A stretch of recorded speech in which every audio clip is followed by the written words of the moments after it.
Good morning, everybody. Welcome to the Cam and Joe Show. My name is Joe Steele with my good friend Cameron Elkins. Good morning, buddy. How are you, man? You know what? I'm good. I got a little bit of a thing. Maybe my voice will be as deep as yours now. Ooh, best of luck. Dude, maybe. No, see, I can't even do it. You sound like a man now. Well, I was born with a Yay. face. I was born with a face for radio, so this is perfect for me. And then I go on YouTube. I'm like, oh my gosh. Why did that happen to me? Oh Lord. If this is the first time you're tuning in, like, subscribe, hit that bell so you know what's going on. Throw a comment in below. We're going to be talking with a good friend. You go ahead and introduce him. I want to, but I will let you. Oh no. You know what? No. It's Friday. I'm feeling chivalrous. Oh. You can introduce my good buddy, Mr. Dan Callahan. Go. Oh, I feel like I'm being torn between two. Yeah, exactly. Like, Yep. it's the scene from the end of what's the movie where the golden retriever is the little basketball player?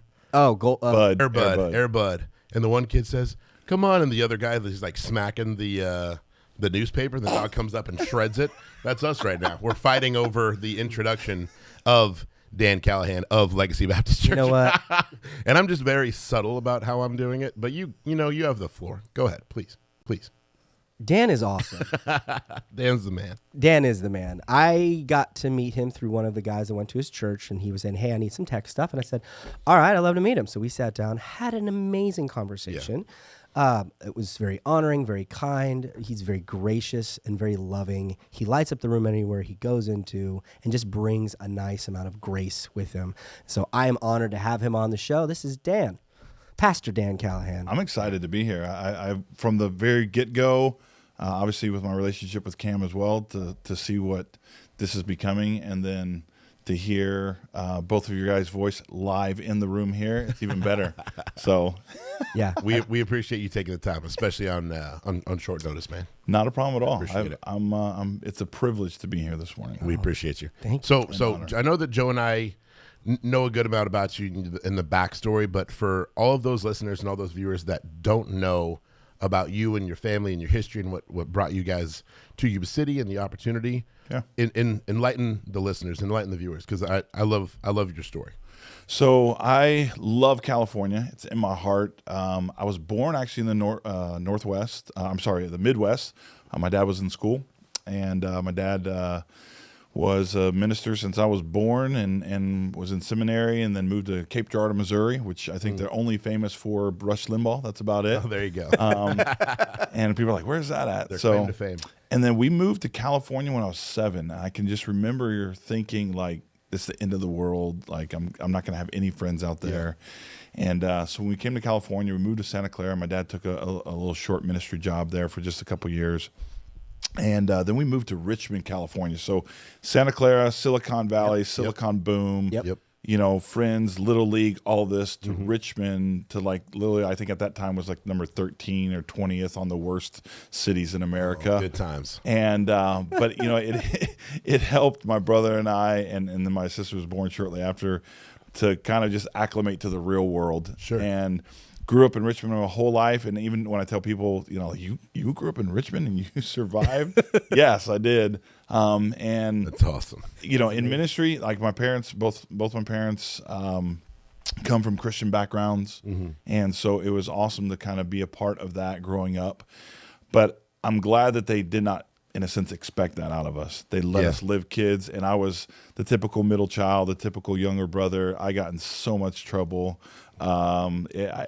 If us three knew each other in grade school, in high school, it would have been disastrous. Yes. So where are you in the lineup? Because I think there's so much to upbringing and personality based on kind of pecking order, if you would. you ever read the book Birth Order?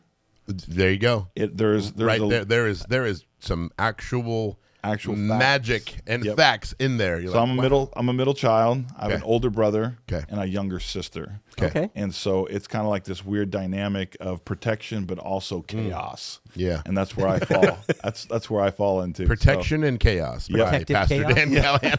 There's the book. There you go. You Yeah, can start writing so- it tonight. Yeah, youngest. Youngest. See, that's what's odd. But I'm an old soul. I used to hang out with my grandma all the time and watch so many movies and do stuff. People are like, you probably may not know this show. And I'm like, oh, yeah, I watch that all the time. They're like, Try me. Howdy Doody. I was like, yeah, I watched that with grandma. They're like, you know what Howdy Doody is? So one of the things interesting about that is my my parents, just with the congregation we had, there was a lot of older people in our congregation. So I learned all of my mechanics and carpentry and electrical all from older people in the church. My dad would say, hey, go work with this guy. Hey, go help this guy. I learned how to drive. I learned how to just anything and everything. So I started working in a care home every Sunday since I was like 12 years old. So I was always around.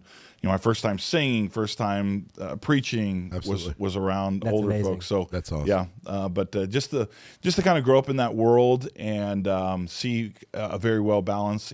I tell our church family often, my parents weren't perfect. No, but to be able to kind of see how they brought us up and how my brother is a pastor there in the Bay Area, and then still is today. Very cool. Actually took over my dad's church. So when he retired, that's amazing. About 5 or 6 years ago, my brother stepped in and awesome job, Arlington Baptist Church in El Cerrito, California. So was there any portion of you like, oh, Dad, hey, and then your older brother's like, Dan, settle down. You're there was a small sliver of hope there, but and then your big brother, he just smashed it. No, being older. Shout out to Big Brother. He stepped in, but we kind of knew it at the beginning. I actually, fast forward, went to college back in Indiana. That's where I met my wife. That's where she's from. Very cool. And then I brought her back to the promised land, California. Yeah, there you go. And she is truly California now. She likes all the teams. Awesome. She likes the weather. But in doing so, I actually wound up working for my dad and my brother as a family for about 8 years. I did youth work, outreach, maintenance stuff, and loved every minute of it. That was at the church in the Bay. And that was at the church in the Bay. And so did that for 8 years. And then God moved us to Santa Clara, back to the ministry. Actually, my dad moved out here and did that for 6 years, did a lot of college work and college ministry and adults, and just kind of take that stair step from youth to college. Yeah. And then I was like, okay, Lord, is this the next step for us? And I was honestly very fearful. It's a scary moment stepping in as the quote unquote lead pastor. For sure. And the Lord just kind of had to prepare my heart and get ready for it. So at that time, my wife's parents were not doing well health-wise. And so we were really, really busy in ministry. And so we said, hey, let's take a little, we call it our years-long sabbatical. Sure. Moved to Indiana, helped them. And then that was the draw. That was the draw to Indiana. Got it. Absolutely. And then we thought we were going to be there 2 years. That was kind of like our timetable. And about 6-8 months there, the Lord opened the door to Yuba City. And I can remember getting the paper, the email in my inbox, and going, Yuba City, where's that at? And you're like, it says CA. Yeah. There's a good start. So, I think one time in my entire life up until we moved here, I'd driven through Yuba City on 99 going to a camp up north. Yeah. And so and you blinked twice and I did. And you were out of it. It was it. But the Lord just kind of opened that door, and we were like, okay, let's walk through it if this is the right one. Yeah. And I still have the picture on my phone today. Kind of brings a tear to my eye every time I think about it. But we flew in, saw the rice fields, like, what is this? And then we're driving over the 10th Street Bridge. And I know the 10th Street Bridge means nothing to anyone that's grown up here. Sure. But to me, it's driving over that bridge, seeing the Yuba City sign, seeing the buttes in the background. And I'm like, the Lord just said, this is where you're supposed to be. Oh, it's so I love that. We've been here 5 years in February. That's awesome. So, and we're better because of y'all. I love that. I love that God brought you out this way. I love the history. I love the upbringing. I love the California and the soul, and that's where you're supposed to be. Yeah. And I continue to see every time we have a guest that always comes back to stepping out in faith and saying yes. Yep. Despite the fear of moving forward. Oh, 100%. And then scary. Yeah. It's like I can't remember who said it, but I love it. The blessing is just beyond the obedience. Yes. It's like, unpack that. The blessing is just beyond the obedience. And it's not that God took you away from a terrible situation, because he was obviously blessing your time there and your time in Indiana. You'll never look back and regret. Right. But at the same time, being obedient was the door to where you're at today. Yeah.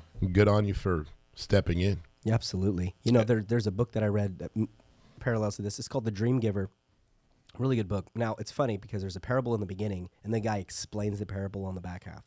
Now, I love the parable in the beginning, and I try to read his interpretation. I'm like, that's not what I got. Don't unpack that for me. Thanks, man. I'm like, this means a lot. And he's like, I actually, I was like, no, I don't hear your interpretation. It's like director's commentary. I was Yeah. read my mind.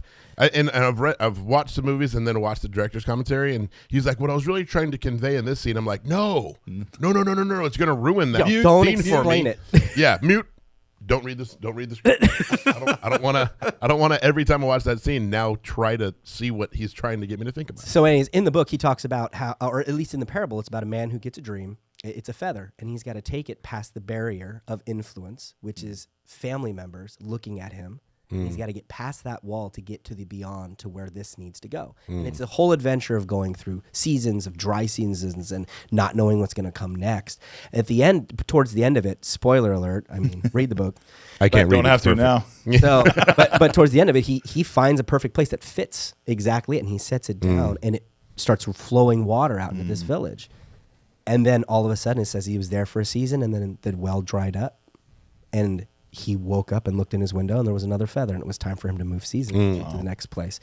And I think that it was so profound to me. I mean, I was 16 when I read it, and it wrecked me. Wow. But it's really influenced a lot. It's like there's that amount of, you're gonna do something, you're gonna set it down, and then it's time to move on. And some people forget that moving on is very important, because then you're bringing up the next people to take.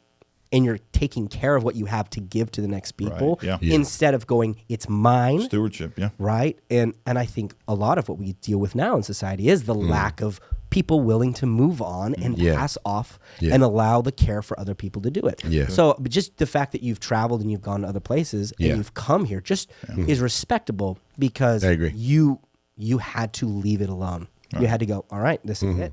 I'm going to grab the next thing and move on to the next place, and I'm going to pursue that. To sacrifice to sacrifice good for great.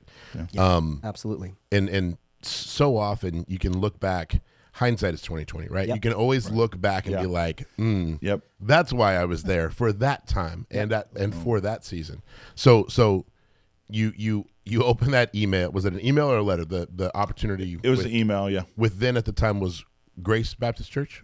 No, it was actually First Baptist. That's Church. right, First Baptist Church by the Fremont old Fremont Fremont old Fremont Hospital, where I was born. There you go.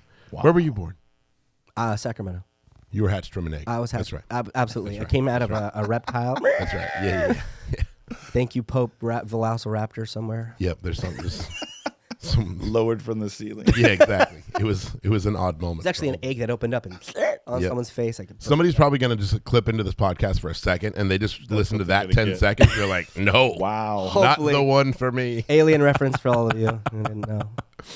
So you get to Yuba City, okay? Was there a having to sell my wife and family on why this move makes sense point? No, only because my wife and I have always practiced some things when we first got married. We always we determined when we were going to make major steps in our life. Yeah, we kind of have a checklist that we go through. Sure.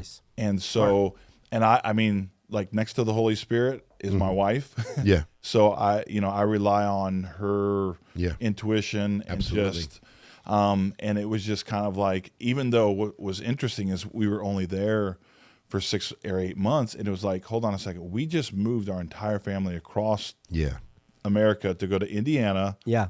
And now we're moving back. And there was a moment of, sure. And the Lord was just like, no, this is what it's supposed to be. And I thought I was going to get that. We're not moving. I'm with family. Yeah. I'm with this. Yeah. But it was just like, when the Lord's in it, my wife was like, no, it's not real. And when you guys were moving to Indiana, you were moving to Indiana to move to Indiana indefinitely.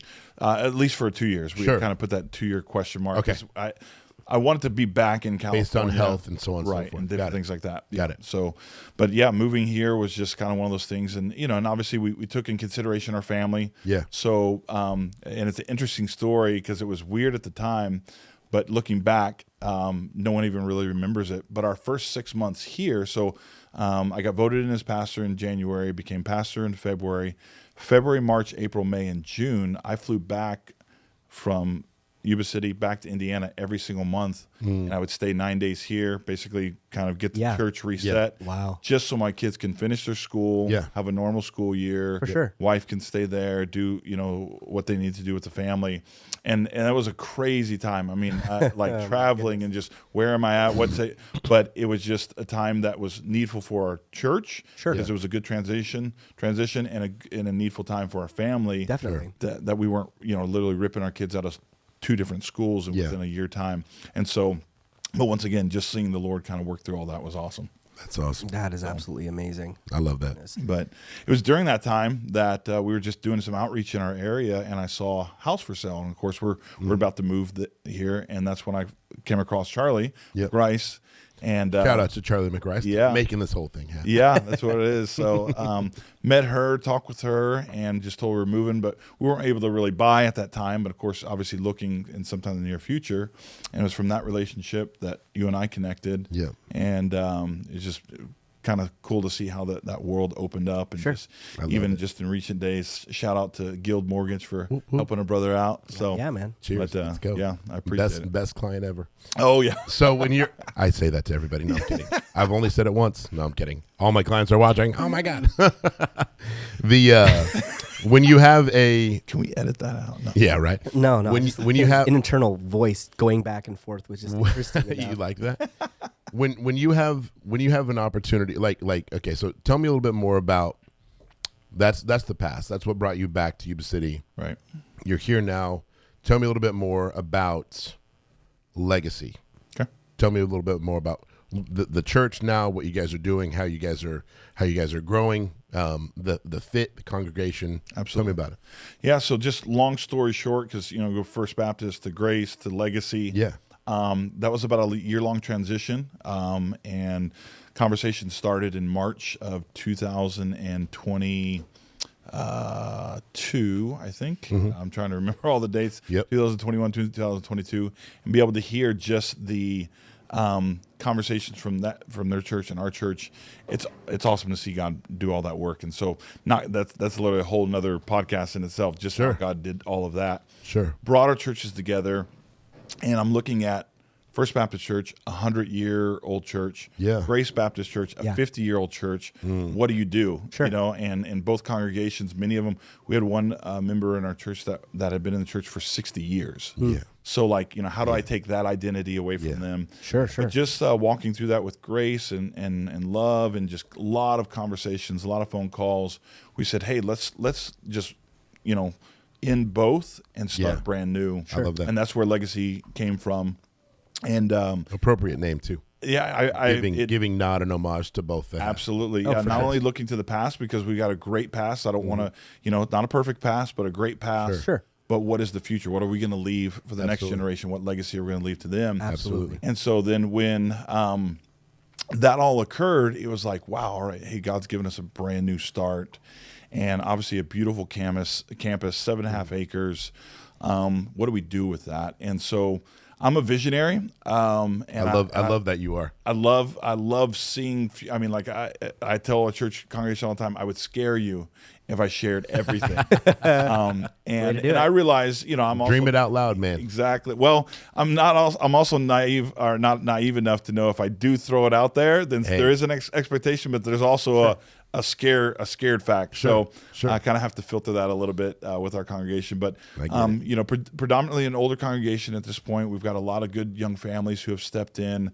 And obviously being in this area, we've got a awesome young family, and they're moving in January for the military. And it's like, it's like you see a lot of that flow. Yeah. But just awesome, some awesome young families, awesome just older generation pouring into that younger generation, and really helping them see, hey, the future of the church is, the next generation. So don't give up now. Like we need you. I tell our older congregation, don't ever feel like you're not needed.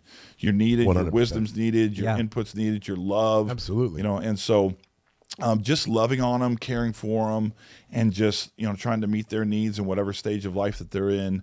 And seeing now, both congregations come together, the growth there, that's encouraging, that's building, visitors walking through the door, and people just loving on them. And I've kind of made the conversation. I said, hey, if someone walks in, you don't know them, get to know them. Sure. Absolutely.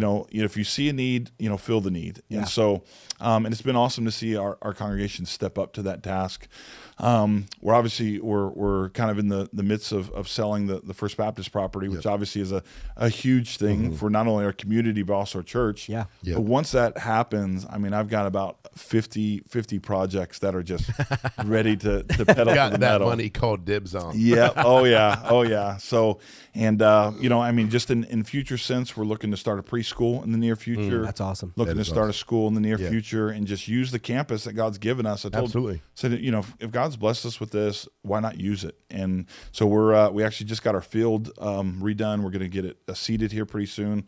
Wanting to do a community soccer field, baseball diamonds, all that kind of stuff. So You just stole the words right out of my mouth. One of the very first soccer games I ever played in my life was at Grace Christian Academy. Oh, wow. In that field back there. That backed up to, I think at the time was either Almond or Walnut Orchard. They're still out way there. way back in the day. Coach Graben. I'd love Shout to out see to Coach Graben. Well, I I'd love to remember. see a cam picture with soccer shorts on. Oh, that's gonna happen. Yeah. It's gonna happen. Joe has them all, oddly enough. Probably Next to had the hairy legs shrine. at It's 6. next to the Exactly. shrine and Next to clips the of his cam hair. shrine. Yeah, exactly. Just like to make It's it weird. extra weird. It's weird. A cam corner. Yeah, cam corner. Why do you think there's a cam sandwich at the coffee shop? Come Exactly. on. I'm like, Exactly. I must have every element. I can rebuild I'm like, him. Joe, I don't want to What? build a sandwich. He's like, build it. I'm like, okay, this is getting awkward. Yeah, no, I remember playing soccer Yeah. there. That Yeah. was a lot of fun, man. Yeah, Grace, and same with the gymnasium or the multipurpose room. It would have hoop. They would have the long hoop. Yep. The full court, and then the little. Oh man, yeah, those are back in the second and third grade playing with Yep. the original crew. Yep. Wayne Annan and Interesting Cameron. thing is, it Josh. still looks exactly the same. So, Oh, don't doubt it. It's probably the same exact lines. And oh yeah. on the So, but court the whole and plan, we're planning on remodeling every inch of the property there. That's new awesome. floors, new ceiling, new lights, That's awesome. new field, new playground, all that That's kind awesome. of stuff. So, it's everything. exciting. From a community dream out loud. Yeah. Again, because that's so important. Yeah. Dream out loud. The community, the conversation about when you say community soccer field, what does that look like to you? Because that's something that I know personally is needed. Having been, having watched Beck through his first year of soccer and looking to coach through his next year, there's a need, because during soccer season, every team shows up to every park, and then everybody's looking at each other like, Mike Hone was there first. Yeah. Yep. And now, and then you have junior hires playing right next to 3 and 4 year olds, and then when one of those balls comes across, we're like, oh. So what does that look like? So really, our intent is to use it for leagues and clubs, and eventually, as God blesses, maybe even start like our own league that the community can be involved in. I can absolutely see that. Several churches that I've been involved in. We had our own baseball, we had our own basketball. Yeah. Yep. And it's nice to have options, because 100%. My kids have been involved in the community soccer league, community basketball, and I love the investment in that, especially here in Yuba City. We are all about community. We were just talking about that, how amazing this community is. Yeah. But it's also nice to have those kind of other options and things. So, yeah, literally, as we're tilling the ground up, there was a soccer club that stopped by. and like, what are you doing with your field? Yeah. And we're like, let's talk. So then we have the gym. So, the sheriff, I'm a chaplain for the sheriff's department, and they've already reached out and just said, hey, at some point maybe we have some sort of fundraiser there as a gym. And awesome. So using those kind of spaces for community, opening up for either practices. I know sometimes during the winter it's cold, so those practicing soccer or baseball or whatever, it's nice to have that indoor space For sure. And and during the summertime when it's extremely hot, it's nice to not have to play on the outdoor basketball court. So those things is what we're looking for, and really just opening up our space for the community. Awesome. I've got an idea. I don't want to throw it out there because someone will steal it, but I'd love let's hear it. Let's go. Come on. I want to do a coffee and cars. Do it. So they've got, I think, a spot over in Woodland that does it. Let me get my notepad out. Yeah. Yeah. if only one of the Headed up three of by us owned Steelhouse Coffee. If only one of the three of us owned a coffee shop. No. Go ahead. Let's hear it. Dun, dun, dun. And record. Yes. But Coffee and Cars have a whole just contests for cars, give out prizes, and just different things like that. I mean, I remember when I first got here, like a car show. Car show, absolutely. I mean, I know I've seen some stuff in Wheatland. I know Woodland has I think something similar to it. Yeah. But I've not seen anything here. At least it's not been as promoted as where it's out there out front. it. But Do it. Coffee and cars right in our parking lot. 190 parking stalls out there. Let's go. And we're blessed. We have the Playseum that's on our property. They lease one of our buildings. So, I mean, it's a wonderful community. So Steelhouse is going to be a part of that event. Maybe they might even sponsor and be a head sponsor. I'm definitely We'll sponsored. talk about that. Let's do it. Let's do it. Let's do it, man. So, but yeah, it's great to be obviously a part of this community, and really, I know that the cliche of the church is not within the four walls. It's Sure. Absolutely. and that's one of the things that I've really tried to kind of instill into our church and help and see, because sometimes the church can be just all inclusive inwardly, Yeah. and not looking outwardly. And so it's awesome to see our church kind of reshift that focus to trying to be a better help in our community. And there's so many areas. I think that's the hardest thing on my heart is Sure. there's so many. Sure. I mean, I see Cam's opportunities, I see Yeah. your opportunities, I see Yeah. our city's opportunities, our food bank opportunity, all these opportunities that open up. It's like, man, I want to be a part of that, but I'm like, I'm also doing this over here. Sure. I want to be a part of that, but I'm I also get doing that, this. man. Buddy, there are weeks where I'm like, I need to actually spend a little bit of time in work. office. And like, I need to work so that I can mind you, shout out to my team, shout out to my production assistant Cassie and my processor Amy, because their hard work behind the scenes allow me to go out and Do this stuff. spend, Yeah. like yesterday, my day started at the food bank from 8:45, and then from the time we left the food bank at 11:15, I called Joe at 10. I'm like, hey, bro, I'm bringing like 20 volunteers into Steelhouse. Yep. Try to give Got them it ready. a little warning, kind of Sure. pad the staff. Joe's like, I'm on my way to Steelhouse. I'm like, all right, perfect. So I always try to bring all the crew over there. But Nice. there are days where, and again, shout out to the team and behind the scene work, where I'm like, okay, I'm not retired. I've got to. Yeah. There's also my Gotta hustle. solo income family. We Yeah. also have to find work. But obviously, it's a blessing in that. And you obviously know this as a pastor. Your job is not just on Sunday morning. It's not. Right? That's the It's only not? day that What? I work. Come on now. Oh, my gosh. your job does not end. But it's one of those. It's one of those opportunities, like you were saying, in Sutter County, or Yuba and Sutter County, this area in general, Right. there are so many ways to plug in. That's what Joe and I were chatting a little bit more about Yep. last week, from food bank to Yep. getting in with the service club, the Kiwanis, and everything that Salvation Army is doing, Right, and yeah. from Angel Tree to we were just again You started, to so- show off how incredible this community is. Yeah. I put out that I needed 400 tubs of peanut butter, and within 3 weeks I had 651 That's crazy. tubs of peanut butter. So it's not just meeting the need, because No. meeting the need would have been 400. Right. It's meeting the need and then just friggin' blowing the need out of the water, almost like a Sutter County flex, because Sutter flex, because people are so willing. And I think the biggest thing is exposure. Yeah. Because a lot of times, I was just chatting with my buddy about this yesterday. A lot of times, most individuals, I feel, in this area don't know all the ways they can plug in. Right. Or maybe they do, and they just don't have a the stepping stone to get into it, right? Because if you see a flyer that says, "Hey, volunteers needed at the food bank," Yeah. well, what do I wear? What am I doing? Can I bring my kid?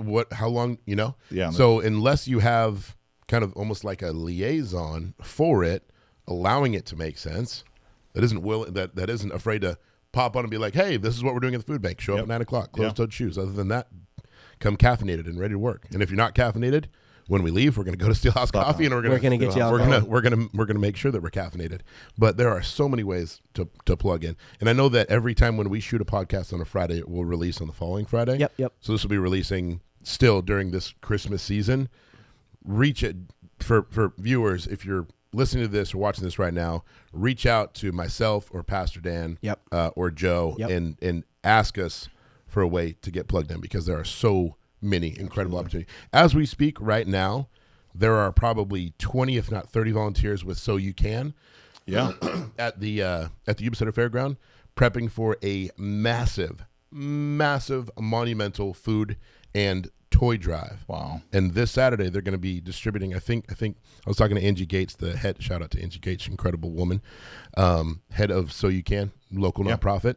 Believe there are over 1,700 local kids, just kids, that they collect toys for. 1,700. That's crazy. As soon as I heard that, I just like gave her a 30-second hug. I'm like, I'm in the presence of greatness. Like for sure. Incredible. Yep. That's one woman with a dream to be able to help those kind of people. Yeah. I'm like, if everybody thought like that, well, I think don't get me started. Yeah. To your point, people die because of a lack of vision. Right. I think what's happened is because we're bombarded all the time with death and disease and decay and war and politics and all these things all the time, people can't see a future.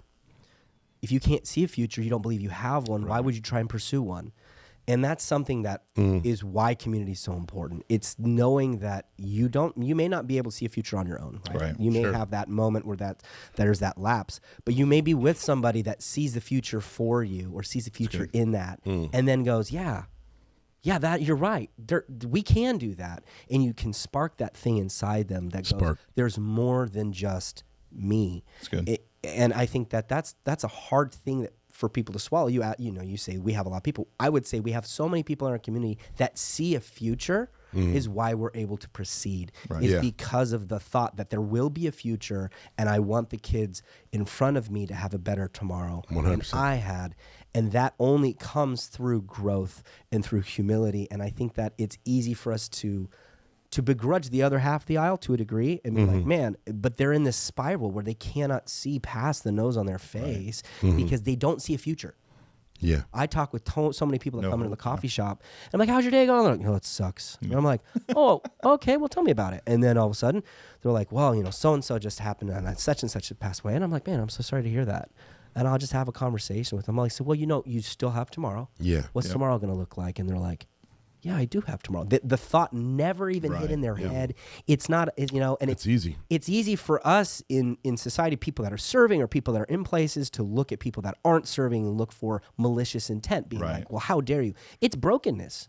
They can't see past their brokenness because they're so broken. Yeah. But when you're in a state of broken, you need that community to come around you. So when you're giving out the 1,700 toys, right, and when you're looking at your facilities going, how can I facilitate and serve more? You're going, how can I take this broken place? How can I help it be less broken? Yeah. And help them know that there is a tomorrow for what they envision so that this world doesn't fall apart. Because we are all in the good graces of somebody else's vision. Right.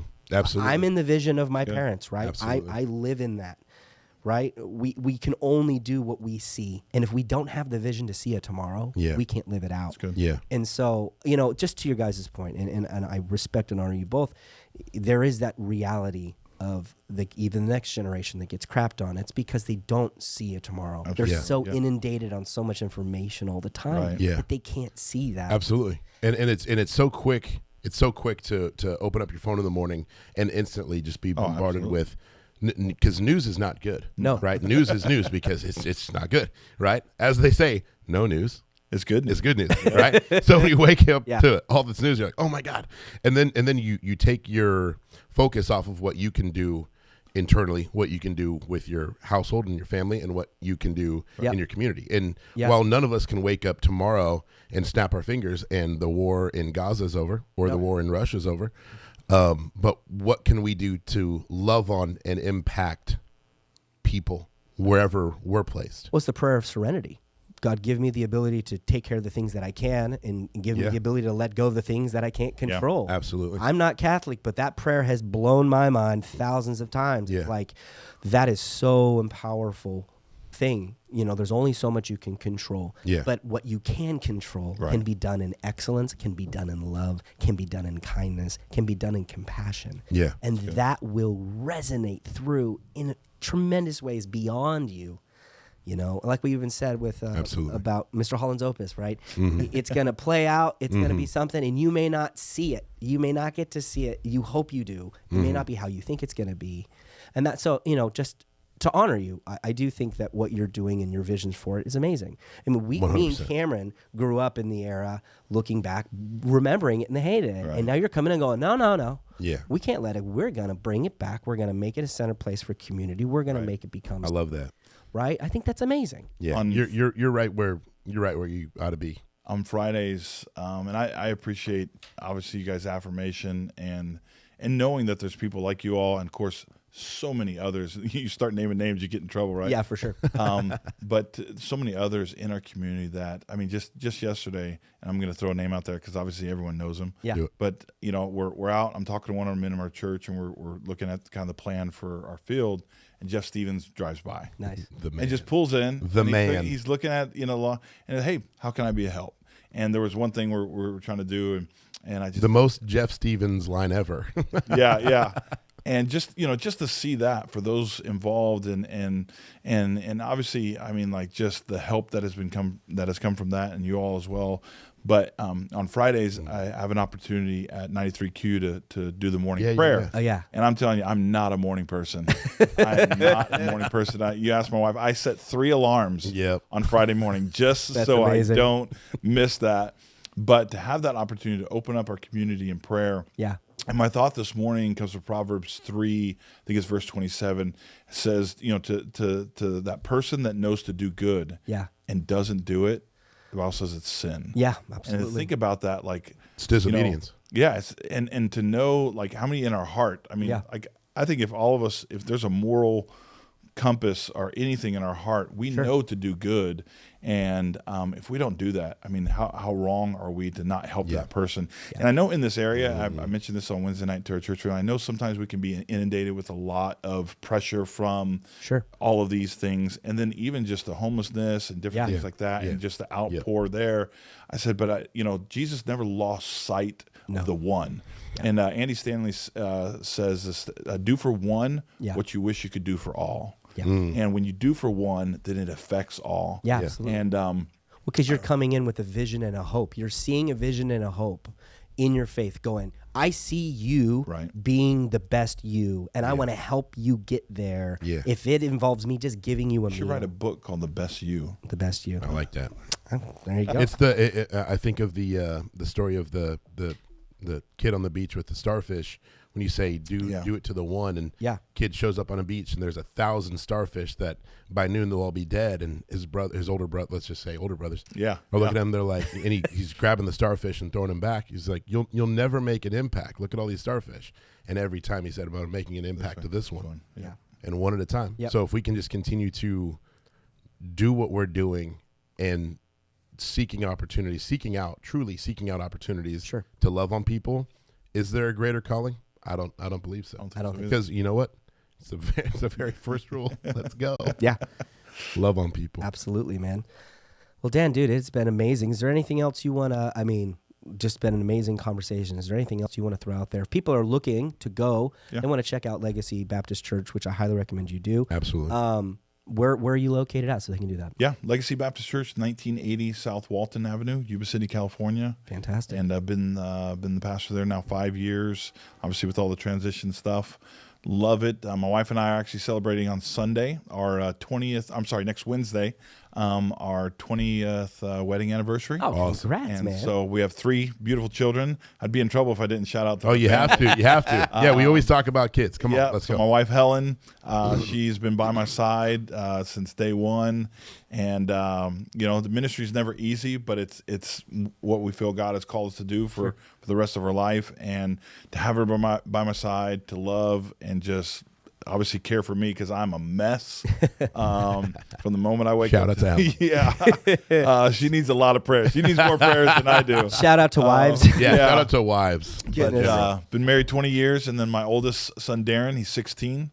Awesome. And my daughter just turned 13 on last Sunday. That's awesome. And then our youngest child, Trent, is 8 years old. I'm getting in trouble. I think he's 7. It's all right.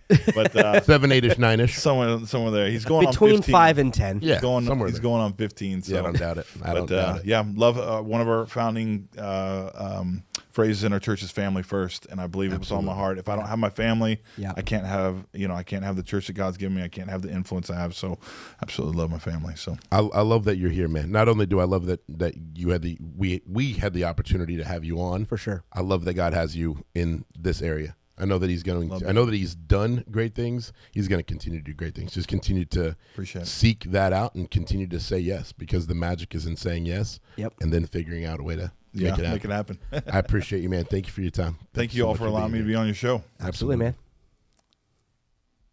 Boom, baby.